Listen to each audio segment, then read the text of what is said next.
ces 2 derniers jours, on a navigué que vendredi finalement hier. Et il y avait beaucoup de vent, c'était même limite puisque la 3e manche s'est fait avec 25-30 nœuds, donc c'est presque au-dessus des normes et du temps pour régater sereinement. On a eu plutôt à majorité tramontane comme secteur de vent, assez soutenu, entre 18 et 30 nœuds je dirais. On sort de la régate, bon, on n'a pas eu le temps de faire un bilan entre nous avec Franck parce qu'il est parti directement là sur le tour. Mais on sort plutôt content de nos performances dans la brise. On a réussi à sortir de belles manches, notamment en finale où on arrive à faire 4 hier avec tous les meilleurs.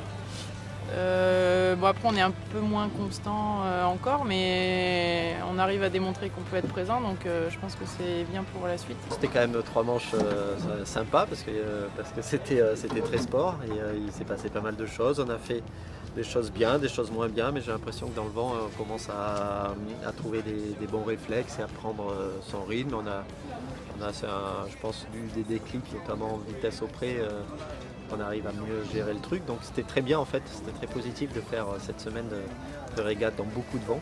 Alors on ne s'attendait pas à ça pour ce championnat, mais c'est la première fois où on a vraiment une semaine de forte brise et donc on a, je pense, progressé tous les jours, on se sent de plus en plus à l'aise, on a de plus en plus confiance.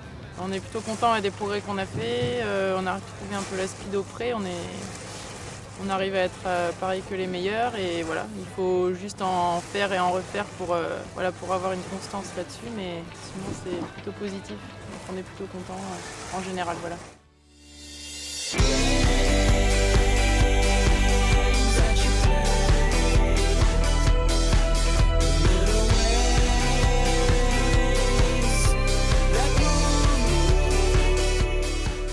C'est assez athlétique, le bateau est très volage, donc c'est les réglages de foil qui sont assez... il faut être assez précis là-dessus. Et puis tout dépend de la mer aussi. Dès qu'il y a du clapot qui commence à lever bien, le bateau il a tendance à être cabreux. Et du coup c'est difficile de le tenir, il peut enfourner facilement, il peut voler facilement. Donc il faut être reculé beaucoup par moment, il faut très vite s'avancer dans la seconde qui suit après parce que le bateau peut se mettre à voler et à sustenter trop.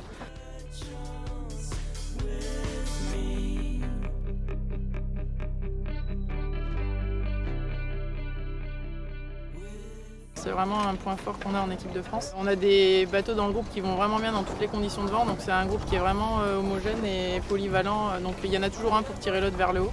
Après oui, on a tous le même objectif, on sait tous les règles du jeu, il n'y en aura qu'un au jeu. Donc peut-être que ça va commencer à se tendre plus tard quand les sélections approcheront, mais pour le moment on prend ce qu'il y a à prendre et voilà, on profite du groupe et bonne ambiance et voilà. Les vrais objectifs c'est le championnat du monde à Santander en septembre et puis là, on va faire aussi un test event à Rio avec le NACRA, c'est notre prochaine régate avec le bateau et avec Sophie. Et sur le lieu des Jeux Olympiques, alors les conditions devraient être différentes de celles-ci, mais on va un peu découvrir le plan d'eau et le lieu de la régate des Jeux Olympiques. Voilà, donc on est très très motivés avec Sophie pour aller là-bas. On y va pour la gagne, de toute façon pour chaque régate, on y va pour faire le mieux et être sur les podiums et avoir une médaille, donc là ça sera pareil. Voilà. A priori, on dit qu'il n'y a pas trop de vent à Rio, mais bon, on ne sait jamais. Il y a déjà eu fort, ici on ne devait pas avoir de vent, on a une semaine de tramontane, donc voilà, on s'attend à tout et on est prêt à découvrir ce beau pays qui nous attend.